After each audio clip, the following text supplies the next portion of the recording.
Just now, Dhammaputri Rachel greeted you, Wu An, right? Wu An.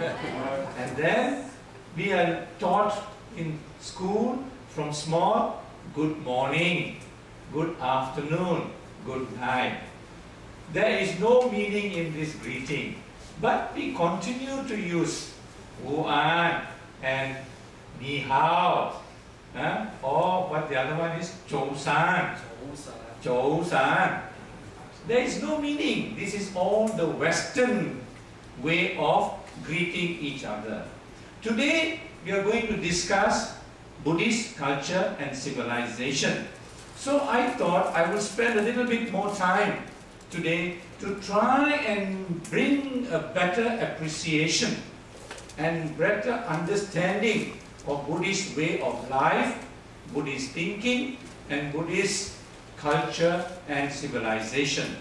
One of the most wonderful things that we can do is to try and go back to our old, very old civilization which the Sakyamuni had bequeathed to us, and throw away all these Western and other things we have adopted and revive and reintroduce this into our lives.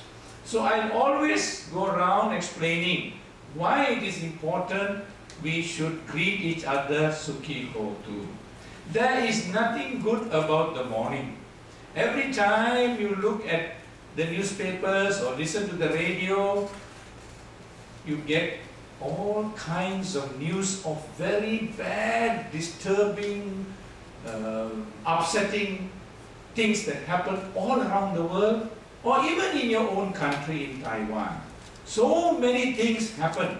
Sometimes it is some terrorist bomb, so many people die, or some rape, or some abuse, or some murder, all kinds of bad news or disturbing news. And you say, good morning. There is no meaning. So we want to teach you a new way of greeting, which will bring in the Buddhist spirit and the Buddhist culture and the Buddhist tradition back to life. And what is that? Sukhi Hotu. Sukhi Hotu means, may you be happy and well always. May you be happy and well always. The other thing about good morning is that you are not wishing the person. You see the person in the afternoon, you wish good afternoon. You see the person in the night, you wish good night. You are wishing the time of the day. You're not even wishing the person. So we continue to do this meaningless, no meaning practice. And I don't blame you, because this is what I refer to as a culturalization. We have been taught that way, and we do not know there's such a wonderful greeting like Sukhi Hotu. This Sukhi Hotu, when you put your palms together, as you can see in this illustration, it is like a lotus bud. You see? It's like a lotus bud. And in Buddhist psyche, when you wish somebody Sukhi Hotu, you wish that the person will bloom like the beautiful lotus flower. The Buddha is always under a lotus flower. It is a symbol of wisdom, symbol of purity, symbol of the Buddha. For a long time, the lotus bud was the symbol of the Buddha. And every time we think of the lotus bud, we think of Sakyamuni in such a wonderful, fragrant way. Sakyamuni is so fragrant and beautiful like the lotus, wise like the lotus, and pure like the lotus. So there's so much of meaning. And it is so wonderful when you greet each other, Sukhi Hotu. See how wonderful it is. When you say good morning, it's not so wonderful. This is like magic. I am sure you did not wish each other Sukhi Hotu. Now let us start now itself. Wish the person on your right, Sukhi Hotu. Do so. Next to you, turn and say Sukhi Hotu. Then the person on the left, Sukhi Hotu. The person behind, Sukhi Hotu. You see, all of you are smiling. All of you are so happy, so cheerful. When you say, Chou San or Ni Hao, you don't smile like this. You never smile like this. You just say. Now, Sukhi Hotu is born out of metta, of karuna, of mudita, of upeka. All of these things is referred to as Brahma Vihara. Your mind, straight away when you wish somebody Sukhi Hotu, your mind is in a very sublime state of Brahma Vihara. And Sukhi Hotu incorporates all of these wonderful aspects or teachings of Sakyamuni, of metta, that means friendliness or benevolence or goodwill, boundless to all of humankind and other living beings.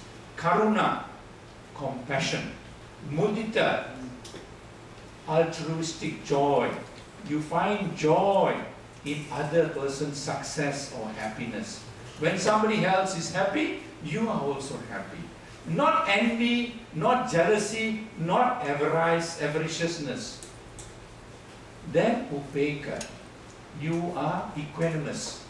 Whether somebody praise you or scold you or blame you, it doesn't matter. You just carry on the way Sakyamuni has taught. So these are wonderful things all in one greeting. Just one greeting. I am going to now give you an additional spirit. Today I want you to know even more than just this. When Buddhism went to China first time, it did not take much interest. People were not very interested in Buddhism. 2nd century BCE. Because there was already Confucianism, Taoism, and so much of civilization already in China. They were happy, they had so much, so advanced. They said, oh, we got everything, no need for the Sakyamuni's teaching. But during the late Han Dynasty, 2nd century AD, or we refer to as Common Era, CE, the kingdom was in chaos. Lands were not tilled because there were warlords fighting, killing all over the place. China was in chaos, trouble everywhere. The paddy fields and all the other agriculture was neglected. People were dying by the millions, and people were starving, nothing to eat. So they were very hungry. Then what can they do? They go to the vihara, to the temple, and go in front of Sakyamuni and ask, please, we need some solace. We are troubled. We want peace. We want peace of mind. And then they began to be interested in Sakyamuni's teachings, because that's the only way they can feel calm, they can feel peace. And that is when Kuan Yin came into being, very popular. Kuan Yin became very popular because Goddess of Mercy give them some solace. There is nothing else they can do. And so Sakyamuni's teaching became very popular in China. Because of that, they started greeting each other. When they met each other, they didn't say Ni Hao or Chou San. What did they say? They used to say Sek Pao Mei, or now you say Chapa Boy. In Penang is Chapa Boy, but I am from Kuala Lumpur. So Kuala Lumpur they said Sek Pao Mei. What is the reason? This greeting is not just to ask you, have you eaten? This greeting is born out of compassion. Because of the Buddhist culture, the Buddhist spirit, people started to live like Sakyamuni's teaching. When they met somebody, they asked, have you eaten? And you know that if he is not eaten, you know that he is hungry, he is not eaten because there is no food. You invite him to the house and you give him something to eat. Now if he has not eaten, surely his wife and children also not eaten. So they take some food and make into a packet and give him to take to his family. This is the reason why they ask Chappa boy. That's the reason. Not because they want to ask. Because Chinese culture and Korean and Japanese culture never ask face, can I give you food? No. They ask indirectly. Don't want to lose face. He says he's eaten, then no need. If he says not eaten, then you give. So this is how Buddhism was able to change people, completely become so compassionate, so affectionate, so kind in China. If you go to India, they greet each other how? In the north, they greet each other Namaste. Namaste. In the middle area, they greet each other Namaskar. In the south, they greet each other Namaskaram. What is Namaste? Namaste again is a Buddhist inspired greeting.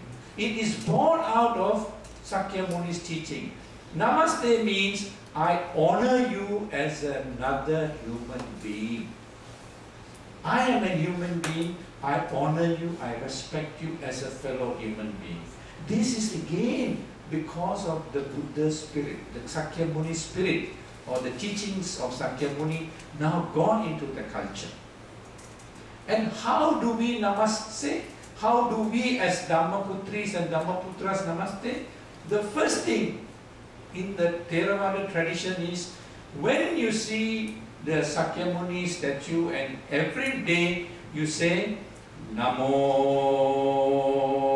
Tassa Bhagavato Arahato